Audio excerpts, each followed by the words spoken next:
Kemudian kita lanjutkan pembahasan kita.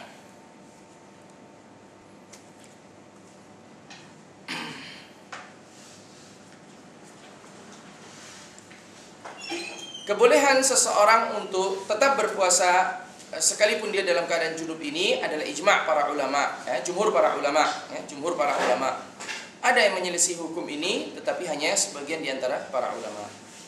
Apa saja bisa kita ambil dari hadis ini? Yang pertama, sahnya puasa orang yang pagi hari Ramadan dalam keadaan junub, yang disebabkan karena jima' yang dilakukan pada waktu malam. Dan di sini yang dimaksud waktu malam tidak harus malam hari, tetapi bisa jadi dilakukan sebelum fajar, bahkan beberapa daqaik sebelum adzan sekalipun. Kemudian setelah itu dia subuh atau datanglah waktu fajar sedangkan dia masih dalam keadaan junub.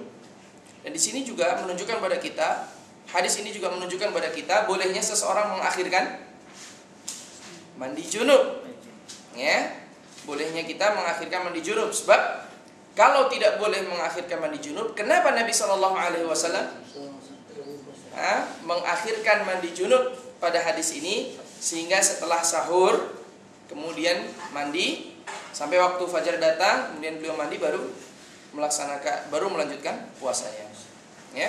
Tentu ini menunjukkan bolehnya seseorang mengakhirkan mandi. Dan seandainya ada dua pilihan, waktu hanya tinggal 10 menit, hanya cukup untuk mandi atau sahur, maka mana yang didahulukan? Sahur. Mandi atau sahur? Sahur. Sahur didahulukan. Makan. Sebab apa? Kalau nanti kita ditanya, bukankah mandi ini lebih wajib? Mandi ini wajib, sahur sunnah. Kita bawakan hadis Nabi SAW ini bahwa Nabi pernah yusbihu junuban, pagi harinya Nabi masih dalam keadaan junub, kemudian Nabi apa? Fayaktasilu thumma yasum. Kemudian dikiaskan dengan masalah ini adalah seorang yang junub karena mimpi. Seorang yang junub karena mimpi.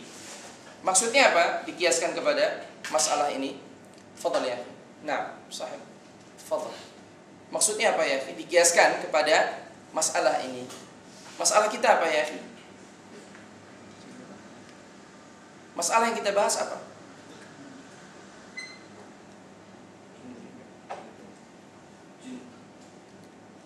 Junub pada waktu, pada bulan Ramadan. Junubnya karena apa?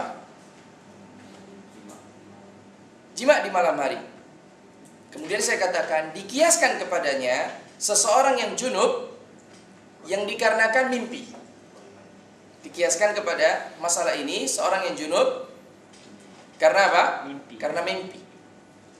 Dengan menggunakan bitorik aula, dengan cara aula lebih utama untuk mendapatkan kebolehan. Kenapa dikatakan aula lebih utama untuk dibolehkan? Karena apabila seseorang yang melakukan jima pada waktu malam hari saja dengan sengaja ya, ini diperbolehkan untuk tetap berpuasa pada pagi harinya sekalipun dia pagi hari dalam keadaan junub, maka orang yang bermimpi, yang mana mimpi basah terkadang memang bukan terkadang tidak bisa, tidak disengaja, dan bahkan seseorang yang berusaha untuk mimpi basah dia belum tentu akan bermimpi basah, maka lebih utama lagi dikiaskan kepada seorang yang pagi harinya dalam keadaan junub dikarenakan mimpi, dan junub yang dikarenakan apa? Mimpi, dan bukan karena disengaja. Nah, kemudian yang berikutnya di dalam hukum ini, yaitu hukum bolehnya seseorang junub pada pagi hari ketika dia kemudian melanjutkan puasanya. Hukum ini berlaku pada segala macam jenis puasa, baik puasa Ramadan maupun puasa-puasa sunnah yang lainnya. Jadi bukan hanya berlaku pada bulan Ramadan, tetapi juga berlaku pada bulan-bulan yang lain. Puasa sunnah wajib semuanya berlaku. Puasa nadar termasuk. Puasa nadar, puasa sunnah wajib.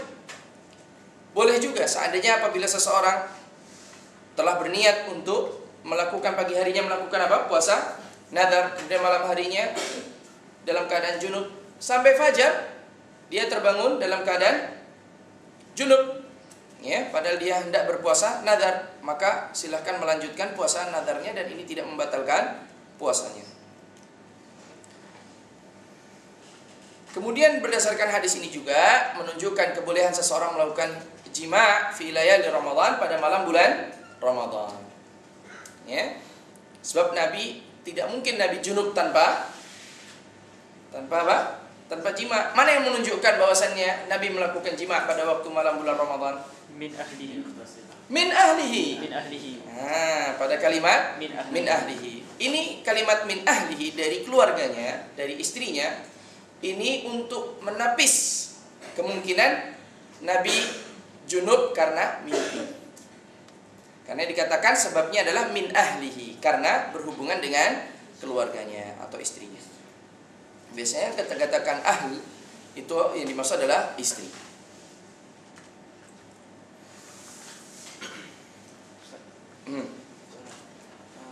Ada hadis yang mana Nabi bangun daripada masjid yang buka tempat makan, tak ada makanan, masuk Nabi tanya pada Aisyah, tak ada makan, Nabi kata dia berpuasa hari ini.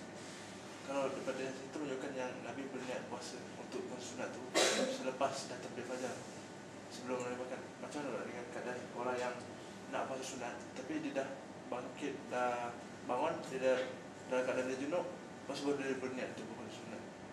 Apakah sama dengan ni ataupun sebab kalau puasa Ramadan dia dah memang kena berniat sebelum terbitnya fajar?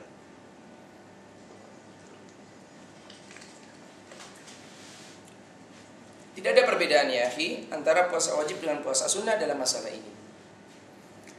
Dan katakanlah dia bangun dalam keadaan junub kemudian baru dia berniat untuk berpuasa, itu tidak membatalkan puasanya. Nah, Allahumma kalau dia junub setelah fajar kemudian berniat berpuasa, Kafarah.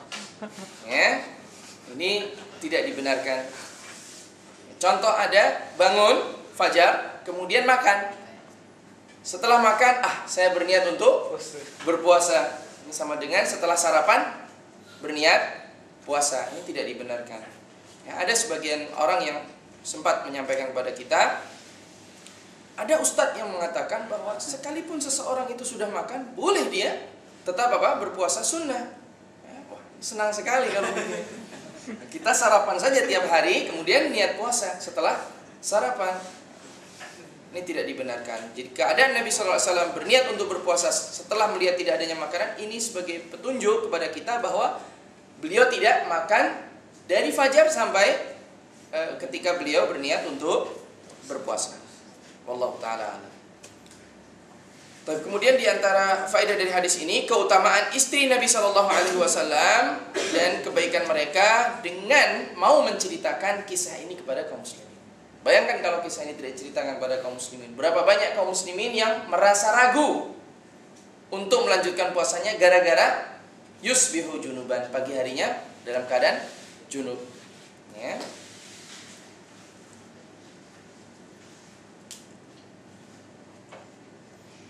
Kita lanjutkan pada hadis